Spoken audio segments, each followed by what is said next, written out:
Panas, Jepang tiba-tiba lempar meriam ke Cina, ada apa?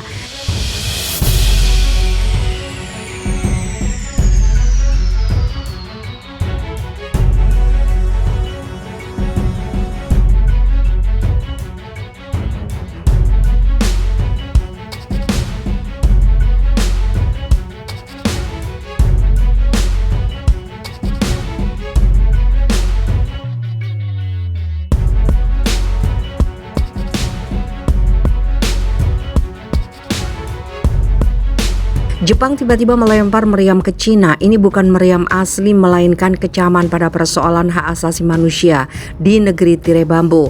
Parlemen Jepang, Majelis Rendah, meloloskan resolusi khusus soal Cina Selasa 2 Februari, di mana Jepang merasakan keprihatinan serius atas situasi HAM di wilayah Xinjiang, Tibet, Hong Kong, dan Mongolia Dalam. Resolusi itu juga menyerukan kepada pemerintah Jepang untuk terlibat secara konstruktif dalam isu-isu hak asasi di Cina. Tegas laporan itu dimuat AFP. Hal ini jelas membuat Cina geram. Beijing mengecam resolusi itu yang disetujui saat-saat mendekati penyelenggaraan Olimpiade musim dingin Beijing sebagai tindakan provokasi politik yang serius. Juru bicara Kementerian Luar Negeri Zhou Lijian menambahkan bahwa Cina akan mengambil tindakan ke depan terkait langkah Jepang ini. Resolusi itu tegasnya sangat mencampuri urusan dalam negeri Cina. Cina berhak untuk mengambil tindakan lebih lanjut, ujarnya dikutip laman yang sama. Jepang sendiri pada Desember lalu telah mengambil langkah untuk tidak mengirimkan perwakilan pemerintah ke Olimpiade Beijing 2022. Ini juga dilakukan pemerintah negeri Sakura lantaran isu pelanggaran HAM di Xinjiang, di mana Beijing diduga melakukan pelanggaran hak hidup masyarakat Uighur.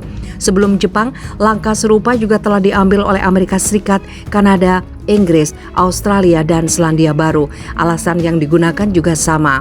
Para pegiat HAM mengatakan setidaknya 1 juta orang Uighur dan sebagian besar minoritas Muslim lainnya telah dipenjara di kamp pendidikan ulang di wilayah Xinjiang Barat Jauh. Beijing berdalih mempertahankan kamp tersebut sebagai pusat pelatihan kejuruan yang bertujuan untuk mengurangi daya tarik ekstremisme Islam.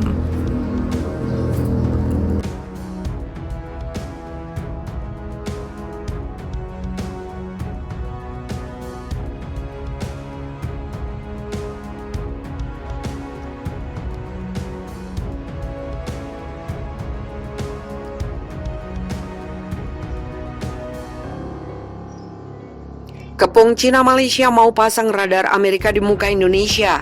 Ternyata Amerika Serikat telah mengucurkan dana besar untuk membelikan militer Malaysia persenjataan baru yang dapat mengepung pergerakan Cina di Laut Cina Selatan. Persenjataan baru yang dibelikan Amerika Serikat untuk Angkatan Bersenjata Malaysia, Angkatan Tentera Malaysia, berupa sistem radar berbasis darat alias radar jarak jauh. Dilansir Viva Militer dari DAS, Jumat 29 Oktober, Amerika Serikat telah mengucurkan uang sebesar lebih dari 25 juta dolar Amerika Serikat kepada Lockheed Martin untuk kontrak pembangunan sistem radar jarak jauh itu.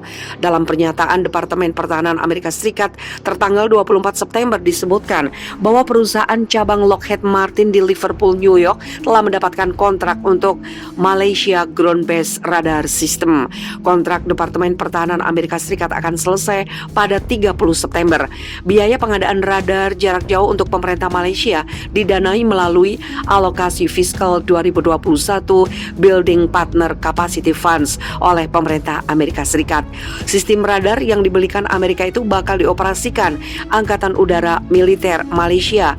Kemungkinan besar menurut situs pertahanan Malaysia, radar yang berjenis AN-TPS-77 radar ini sangat mumpuni karena memiliki jangkauan radar 470 km. Dan kemungkinan besar radar itu bakal ditempatkan militer Malaysia tepat di muka wilayah Negara Kesatuan Republik Indonesia, yaitu di utara Pulau Kalimantan, tepatnya di Pangkalan Udara Baru Bariboni Base yang akan dibangun Malaysia di Bintulu, Sarawak.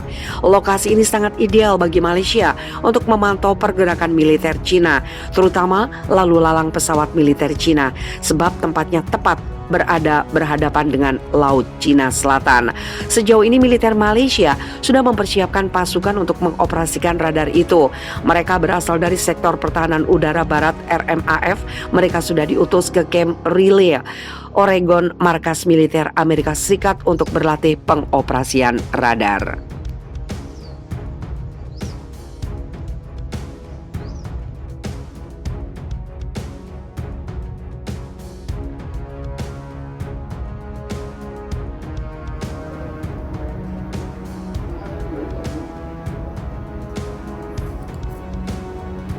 Ngeri, 60.000 tentara Cina siaga perang hadapi India di perbatasan. Ketegangan hubungan Cina dan India masih terjadi setidaknya dalam 20 tahun terakhir.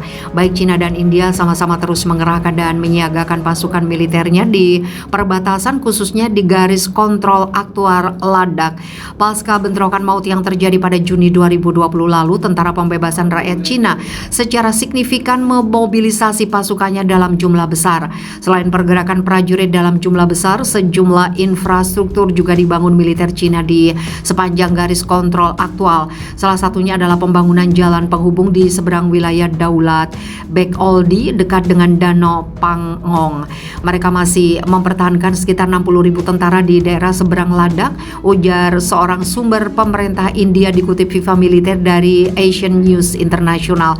Sebagai respon pergerakan masif pasukan Cina, militer India juga melakukan hal yang sama. Sumber tersebut menyatakan bahwa Angkatan Darat India telah mengerahkan pasukan khusus kontra terorisme Rashtriya Rifle ke front timur Ladakh. Militer India juga diketahui mengaktifkan sejumlah besar pesawat tanpa awak atau drone pengintai yang diterbangkan di atas zona penyangga. Hal itu dilakukan untuk mengawasi pergerakan pasukan satu sama lain. Sumber pemerintah India itu mengungkap militer Cina kerap melakukan rotasi pasukan di sejumlah titik. Perputaran penempatan pasukan dilakukan hampir setiap hari karena banyak tentara Cina yang menderita sakit akibat cuaca dingin ekstrim. Meskipun melakukan sejumlah dialog antara perwakilan kedua negara secara berkelanjutan, nyatanya Cina dan India sama-sama belum mau menarik pasukannya dari perbatasan. Sebaliknya, militer kedua negara malah mempertahankan dan malah terus menambah kekuatan militernya. Penilaian ancaman dan pertimbangan internal membuat reorganisasi dan penataan kembali pasukan sesuai dengan mandat Angkatan Darat India. Hal ini untuk memastikan integritas teritorial untuk memenuhi penambahan pasukan militer dan pembangunan infrastruktur yang konstan dilakukan militer Cina.